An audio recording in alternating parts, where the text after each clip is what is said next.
ওমর ফারুক রাদিয়াল্লাহু তাআলা আনহুর কাছে চিঠি আসছে যে ওমর, সিরিয়ার মানুষ মূর্তি পূজারী হইতেছে, তারা মুহাম্মদুর রাসূলুল্লাহ রেখে যাওয়া সেই সংবিধানকে পরিবর্তন করে তারা সবাই এখন দেবদেবীর কদমে সিজদা করতেছে। বলেন না নাউযুবিল্লাহ। হযরত ওমর ফারুক রাদিয়াল্লাহু তাআলা আনহু তিনি চিঠি পাওয়ার পরে সমস্ত সেনা প্রধানদেরকে ডাকলেন, মিটিং করলেন। ওই মিটিং করার পরে একজন সেনা প্রধানের নেতৃত্বে তিনি একটা সংগঠন সাজাইলেন, তাদেরকে যুদ্ধ করার জন্য হুকুম দিলেন। ওমর ফারুক রাদিয়াল্লাহু তাআলা আনহু যখন তাদেরকে হুকুম করলেন, যুদ্ধ করার জন্য পাঠাইলেন, সাদ ইবনে আবি ওয়াক্কাস রাদিয়াল্লাহু তাআলা আনহু ওই সেনা প্রধানের নেতৃত্বে যখন যুদ্ধে চলে গেলেন, যুদ্ধে চলে যাওয়ার পরে তারা যখন সিরিয়ার নিকটবর্তী হবে, এমত সময় সিরিয়ার কাফেররা জানতে পারছে ওমর ফারুকের পক্ষ থেকে একদল সেনাবাহিনী আসতেছে, যারা সিরিয়ায় ঢুকে আমাদের সাথে যুদ্ধ করতে চায়। বলেন না আল্লাহু আকবার। সিরিয়ার মানুষ, সিরিয়ার কাফেররা যখন জানতে পারছে, তখন তারা তাদের সমস্ত মূল গেটগুলো তারা বন্ধ করে দিয়েছে। বলেন না নাউযুবিল্লাহ।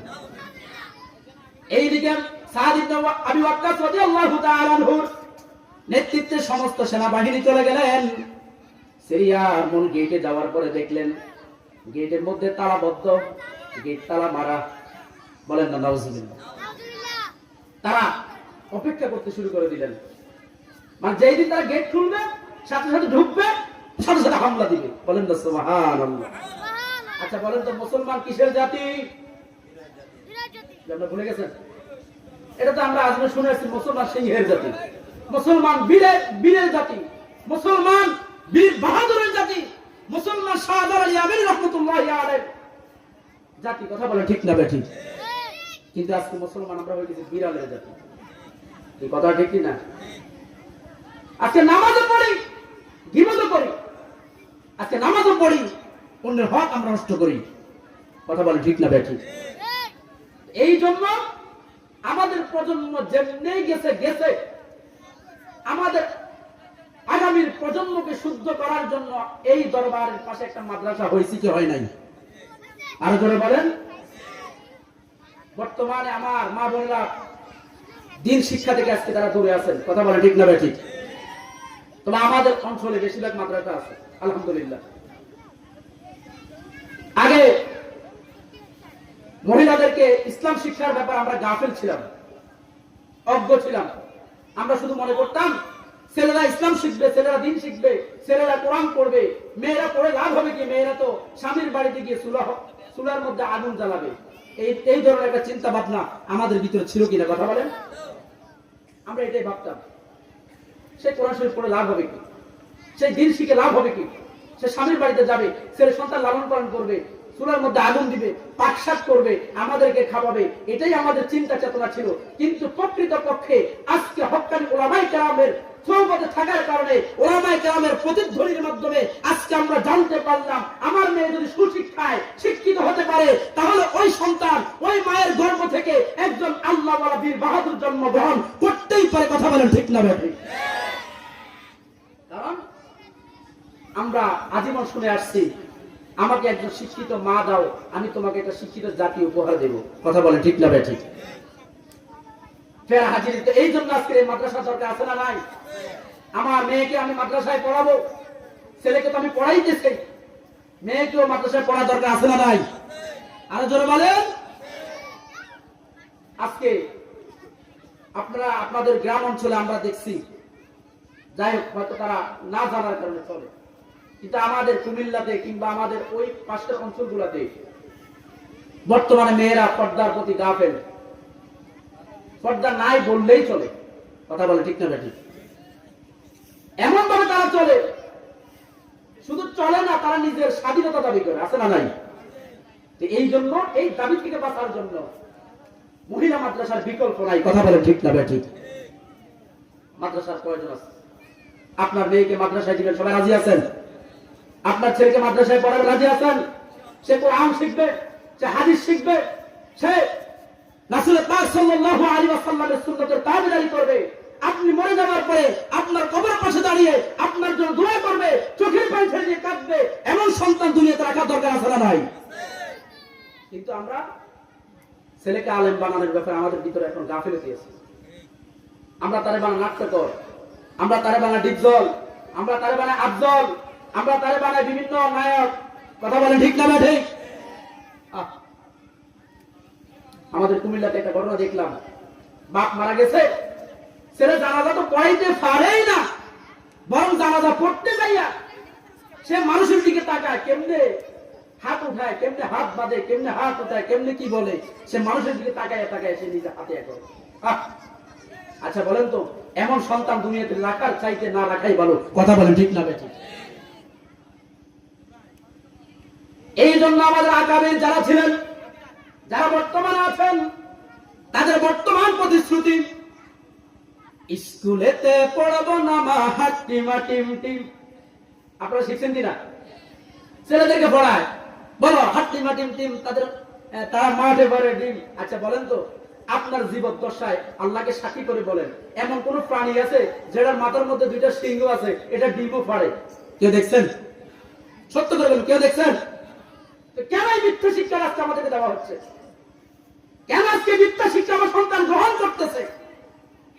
আজকে আমার সন্তানকে বড় হয় শরীয়তে অজগর, অজগরটি আসতে পারে, শরীয়তে আম, গাছের মধ্যে আম আছে, শরীয়তে আম, আমটি আমি খাবো পেরে। আচ্ছা বলেন তো, একটা অজগর সাপ যদি আসে, আপনার কাছে আমি প্রশ্ন রাখলাম, আপনার ভাই আমি প্রশ্ন রাখলাম, একটা অজগর সাপ যদি আসে, আচ্ছা অজগর সাপ বাদে দিলাম, আমাদের কুমিল্লার ভাষায় বলে দোড়া সাপ, একটা দোড়া সাপ যদি আসে, কোন সন্তান, কোন বাবার সন্তান, কোন মায়ের সন্তান গাছ থেকে আম পেড়ে খাওয়ার তার অবস্থা থাকবে? কথা বলেন।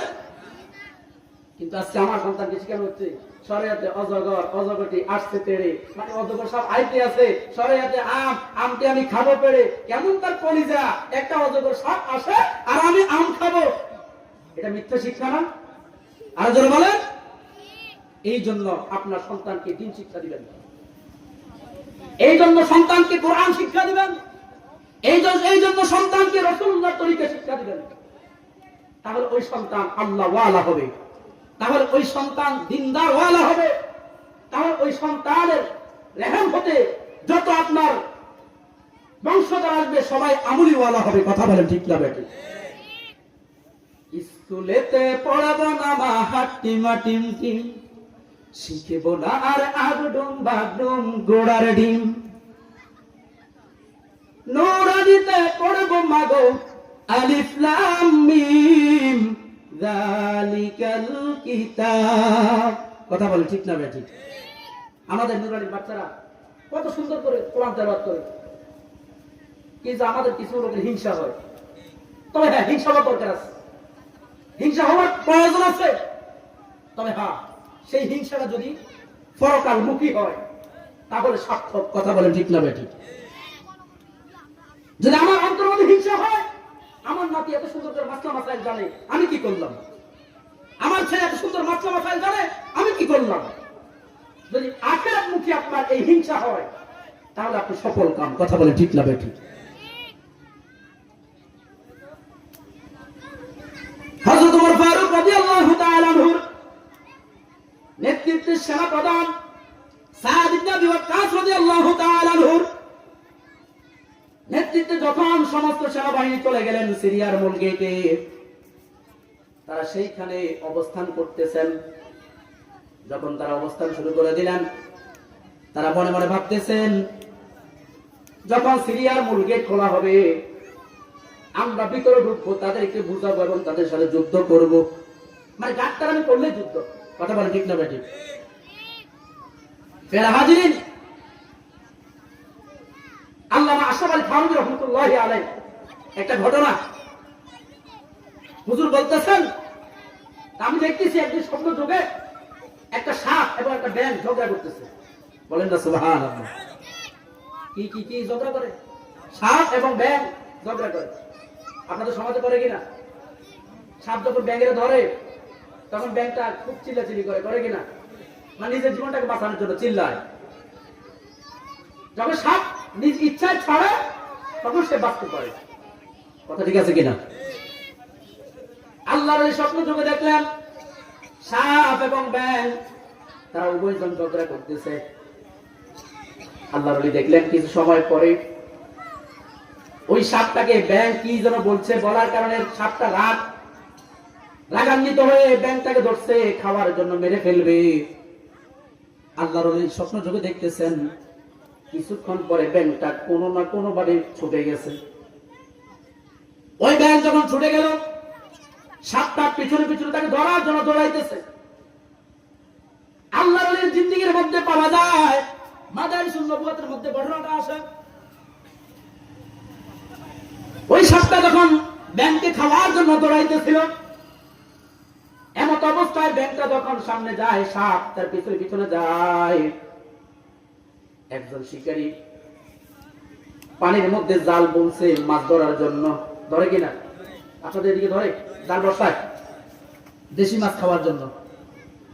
ওই শিকারী যখন জাল বসাইলেন, এইদিকে ঘটনাক্রমে দেখা যায় ওই জালের মধ্যে সাপটা আটকা পড়ে গেছে।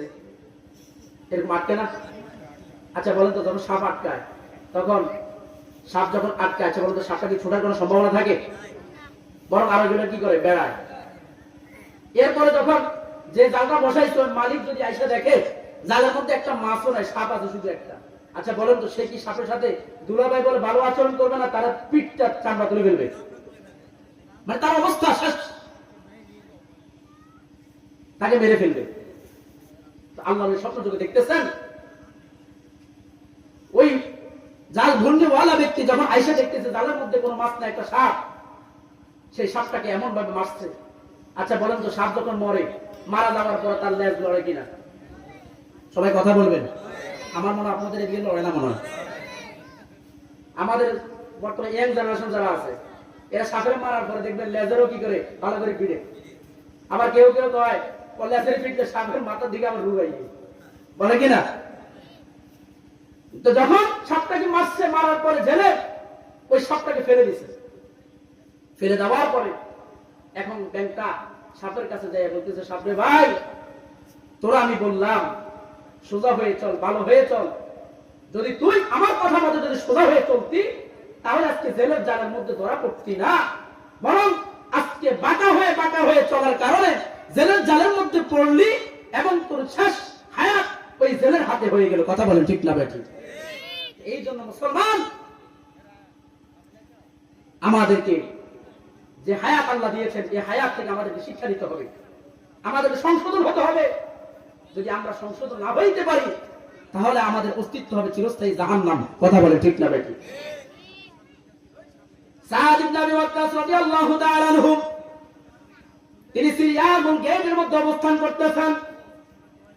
কখন দরজা খুলবে অনেক লম্বা সময় যখন তারা অপেক্ষা করলেন, অপেক্ষা করার পর দেখতেছে তাদের কাছে খাবারের যে খাবার ছিল মজুদ, প্রায় খাবার শেষের দিকে, প্রায় খাবার শেষ হয়ে যাচ্ছে। এখন সাদ ইবনে আবি ওয়াক্কাস একটা চিঠি পাঠাইলেন উমর ফারুকের দরবারে যে হুজুর আমরা যে খাবার এনেছি, পানি এনেছি, আমাদের খাবার পানি প্রায় শেষ হয়ে যাচ্ছে। সিরিয়ার মানুষ তারা আমাদের আশাকে বুঝতে পেরে তারা সমস্ত গেটগুলো বন্ধ করে দিচ্ছে। ওমর ফারুকের কাছে যখন চিঠি পাঠিয়ে দিলেন, আমরা এখন কি করতে পারি? ওমর ফারুক রাদিয়াল্লাহু তাআলা আনহু ওই চিঠি পাওয়ার পরে তিনি যখন পড়লেন, পড়ার পরে তিনি বলতেছেন, আমি তোমাদেরকে কি ফয়সালা দিব, কি ফয়সালা আমি তোমাদেরকে দিব, তবে হ্যাঁ তোমরা একটু খেয়াল করে দেখো আজকে 1 মাসের ভিতরে তোমাদের অন্তর থেকে আমার মদিনার কামলিওয়ালা নবীজির কোন সুন্নাত তোমাদের কাছ থেকে ছুটে গেল কিনা? বলেন না সুবহানাল্লাহ। আমার মদিনার কামলিওয়ালা নবীজির কোন সুন্নাত তোমাদের কাছ থেকে ছুটে গেছে কিনা একটু খেয়াল করে দেখো। সাদ ইবনে আবি ওয়াক্কাস রাদিয়াল্লাহু তাআলা আনহু চিঠি পাওয়ার পরে তিনি ভাবতেছেন কি ব্যাপার। ওমর ফারুক রাদিয়াল্লাহু তাআলা আনহুর দরবার থেকে চিঠির ভিতরে লিখে দিয়েছেন আল্লাহর হাবিবের কোন সুন্নাত আমাদের কাছ থেকে ছুটে গেল কিনা। যখন তারা সবাই মিলে বসলেন, বসে সবাই পরস্পর কথোপকথন শুরু করে দিলেন। এক পর্যায়ে কথা বলতে বলতে একজন সাহাবী ডাক দিয়ে বলে, এ সাদ ইবনে আবি ওয়াক্কাস, আমাদের জিন্দেগি থেকে রাসূল পাকের একটা সুন্নাত ছুটে গেছে, সেটা হচ্ছে নবীজির মেসওয়াক। জোরে বলেন না সুবহানাল্লাহ। কিসের আমল? মেসওয়াকের আমল। আজকে আমরা মেসওয়াক ছেড়ে দিয়েছি, ঢিলা কুলুপ ছেড়ে দিয়েছি, অথচ একটা মানুষ পবিত্র হওয়ার মূল তন্ত্র হচ্ছে ঢিলা এবং কুলুপ। কথা বলে ঠিক না ঠিক? এরপর মেসওয়াক। আজকে আমরা মেসওয়াকের আমল জানি না, মেসওয়াকের আমল ছেড়ে দিয়েছি। কথা বলেন ঠিক না ঠিক? আজকে আমরা আধুনিকতা বেছে নিয়েছি। আজকে যা কিছু সংখ্যালঘু মানুষ আমরা নামাজে যাই, ওযু কখন কিভাবে করতে হয় সেটাও অনেকে জানে না। আবার অনেকে আছে ওযু করে কথাও বলে, আবার অনেকে আছে ওযুর ভিতরে কথা তো বলেই এবং সে কিভাবে কি করলো এটাও তার খেয়াল থাকে না। কথা বলেন ঠিক না ঠিক? এই জন্য মেসওয়াকের আমল দরকার আছে না নাই? মেসওয়াক করবেন। সাদ ইবনে আবি ওয়াক্কাস রাদিয়াল্লাহু তাআলা আনহু যখন জানতে পারলেন আজকে একটা মাস এই জায়গার মধ্যে আমরা অবস্থানরত, আমাদের অজান্তে রাসূল পাক সাল্লাল্লাহু আলাইহি ওয়াসাল্লামের মেসওয়াকের আমলটা আমাদের কাছ থেকে ছুটে গেছে। সাদ ইবনে আবি ওয়াক্কাস রাদিয়াল্লাহু তাআলা আনহু সমস্ত সেনাপ্রধানদেরকে, সেনাবাহিনীদেরকে বললেন, আগামীকাল ফজর থেকে আমরা সবাই মেসওয়াক করা শুরু করব। বলেন না সুবহানাল্লাহ। মনে যদি দিতে হয় নবীকে দিও, বলেন ভালো যদি বাঁচতে হয়, বলেন মনে যদি দিতে হয় নবীকে দিও, আহা ভালো যদি বাঁচতে হয় নবীকে বাসো। নবী তরানে ওয়ালা, নবী বাঁচানে ওয়ালা, নবী তরানে ওয়ালা, নবী বাঁচানে ওয়ালা। জানের চাইতে ওই নবীকে, জানের চাইতে ওই নবীকে ভালোবাসিও, মন যদি দিতে হয়, বলেন মন যদি দিতে হয়, আহা ভালো যদি বাঁচতে হয়, ওই নবীজির মহাবতে, ওই নবীজির মহাবতে দাঁড়িয়ে রাখিও, মন যদি দিতে হয়, বলেন ভালো যদি বাঁচতে হয়। ফুলসিরাতের পাড়ে যিনি দাঁড়িয়ে থাকবেন, গুনাহগার উম্মতের নবী পার করাবেন। ফুলসিরাতের পাড়ে যিনি দাঁড়িয়ে থাকবে, দরুদ পড়া উম্মতের পার করাবে। উম্মতেরই পাগল নবী, উম্মতেরই প্রেমিক নবী, মনে রাখিও, মন যদি দিতে হয়, বলেন ভালো যদি বাঁচতে হয়, মন যদি দিতে হয় নবীকে দিও, আহা ভালো যদি বাঁচতে হয়। ওই নবীজির মহাবতে, ওই নবীজির মহাবতে সুন্নতে মানিও, মন যদি দিতে হয়, আহা ভালো যদি বাঁচতে হয়। জাহান্নামের গেইটে যিনি দাঁড়িয়ে থাকবেন, চক্ষু মোবারকের পানি ঝরতে থাকিবে। জাহান্নামের গেইটে যিনি দাঁড়িয়ে থাকবেন, চক্ষু মোবারকের পানি ঝরতে থাকিবে। উম্মতেরই পাগল নবী, উম্মতেরই প্রেমিক নবী, মনে রাখিও, মনে যদি দিতে হয়, বলেন ভালো যদি বাঁচতে হয়। জোরে বলেন না মারহাবা। খারাপ লাগছে? ভাইরা আমার, বন্ধুগণ আমার,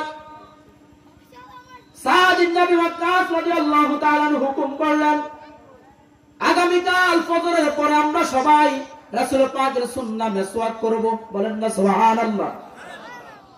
সাহাবায়ে কেরাম সাদ ইবনে আবি ওয়াক্কাসের কথা শুনে সেনাবাহিনীর সকল লোকেরা তারা ফজরের পূর্বে মিসওয়াক করার জন্য যখন উঠছে, তারা উঠার পরে কেউ গাছের ঢাল ভাঙতেছে, কেউ খেজুরের ঢাল নিতেছে, কেউ গাছের শিকড় নিতেছে, যার কাছে যেইভাবে সম্ভব ওইভাবে সবাই মিসওয়াক তৈরি করতেছে, বলেন না সুবহানাল্লাহ। আর এইদিকে কাফেররা দেখতেছে সাদ ইবনে আবি ওয়াক্কাসের নেতৃত্বে যারা আসছে তারা আস্তা বড় বড় গাছ তুলে তারা খাইতেছে, বলেন না আল্লাহু আকবার। তাদের ভিতরে কম্পন তৈরি হয়ে গেল। মুসলমান গাছের ঢাল নিয়ে মিসওয়াক করতেছে, মুসলমান খেজুরের ঢাল নিয়ে মিসওয়াক করতেছে, ইহুদি নাস্তিকদের সেই মসনদ কথার ধরে কাটতেছে। এটার নাম হচ্ছে ইসলাম, এটার নাম হচ্ছে মুসলমান। কথা বলেন ঠিক না বেঠে? নারে তাকবীর, নারে রিসালাত, কোরআন সুন্নাহর আলো। ফের হাজির। এই জন্য মুসলমান যদি ঈমানিত্ব অন্তরের মধ্যে থাকে, বিজয় হওয়ার জন্য বিভিন্ন অস্ত্রের প্রয়োজন হয় না। কারণ আল্লাহ পাক যুগে যুগে মুসলমানদের বিজয় দান করেছেন মিসওয়াকের মতো বিভিন্ন সুন্নতের মাধ্যমে। কথা বলেন ঠিক না বেঠিক? সাদ ইবনে আবি ওয়াক্কাস রাদিয়াল্লাহু তাআলা আনহু সমস্ত বাহিনীরা যখন মিসওয়াক শুরু করে দিলেন, এইদিকে সিরিয়ার মানুষের কাছে খবর চলে গেছে, হায়রে যে মুসলমানরা আসছে আমাদের কাছে, আজকে তারা পেটের ক্ষুধা নিবারণ করার জন্য আস্তা বড় বড় গাছ তারা তুলে তুলে খাইতেছে, বলেন না আল্লাহু আকবার। ওই নাস্তিকদের মস্তক থরথর করে কাঁপা শুরু করে দিল। যখন তাদের মস্তক থরথর করে কাঁপতেছিল, ওই নাস্তিকরা একে অপরের সাথে বলাবলি শুরু করে দিয়েছেন, এই মুসলমান যে কোনো মুহূর্তে সিরিয়ায় ঢুকে আমাদেরকে খাইতে পারে, বলেন না সুবহানাল্লাহ। তারা এখন একে অপরের সাথে বলাবলি করতেছে যে মুসলমান সকালবেলা দেখলাম আস্তা গাছ তুলে তুলে খাইতেছে, কিছুক্ষণ পরে পেটের ক্ষুধা নিবারণ করার জন্য আমাদেরকেও খাইতে পারে, বলেন না আল্লাহু আকবার। এখন ওই ইহুদিরা সিরিয়ার মূল গেটগুলো খুলে দিয়ে তারা দৌড়াইতেছে, পলাইতেছে, সবগুলো পলাই যাইতেছে। সাদ ইবনে আবি ওয়াক্কাস রাদিয়াল্লাহু তাআলা আনহু যখন তিনি সিরিয়ার দরজার মধ্যে হাত লাগাইলেন, দেখলেন অটোমেটিক দরজা খুলে যায়, বলেন না সুবহানাল্লাহ। সাদ ইবনে আবি ওয়াক্কাস রাদিয়াল্লাহু তাআলা আনহু সমস্ত সেনাবাহিনীরা ভিতরে ঢুকলেন। ঢুকার পরে দেখতেছে মানুষ শুধু দৌড়াইতেছে। সাদ ইবনে আবি ওয়াক্কাস ডাক দিলেন, তোমরা দৌড়াও কেন? একজন আওয়াজ করে বলে, মুসলমান তোমরা খারাপ জাতি, সকালবেলা দেখছি তোমরা গাছ খাও, এখন আমাদেরকে খাওয়ার জন্য তোমরা আসতেছো, বলেন না আল্লাহু আকবার। সেই জয় দিয়েছেন কি? আরো জোরে বলেন না আল্লাহু আকবার।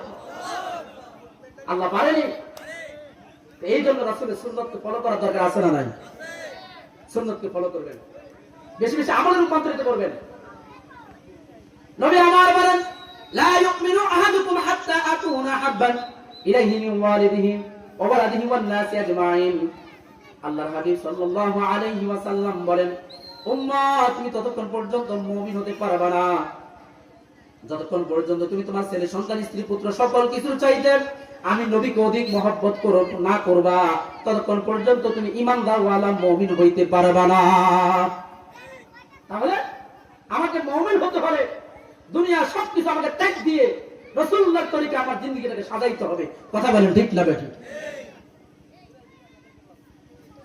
প্যারা হাজিরি, এই জন্য রাসূলের সুন্নাতকে ফলো করবেন, নবীজির সুন্নাতকে আমলে রূপান্তরিত করবেন। এবং সুন্নতের পাশাপাশি নামাজ শেষ আমাদের এখন কিছু বদ খাসিয়ত আছে। পিছনে মানুষ পড়ে, আমরা ভিতরে নামাজ পড়ে মানুষ, আমরা কে কার আগে বের হবো মসজিদ থেকে আমরা ব্যস্ত থাকি। কথা বলে ঠিক না বেঠিক? মানে আমাদের কারু কালাম, আমাদের কার্যকলাপে বোঝা যায় এটা জান্নাতের বাগান না, এটা জাহান্নামের বাগানে আমরা ঢুকছি। কথা বলে ঠিক না বেঠিক? আচ্ছা বলেন তো, মসজিদ এটা কি জাহান্নামের জায়গা না জান্নাতের জায়গা? কি হচ্ছে আরামের জায়গা? আপনি দেখবেন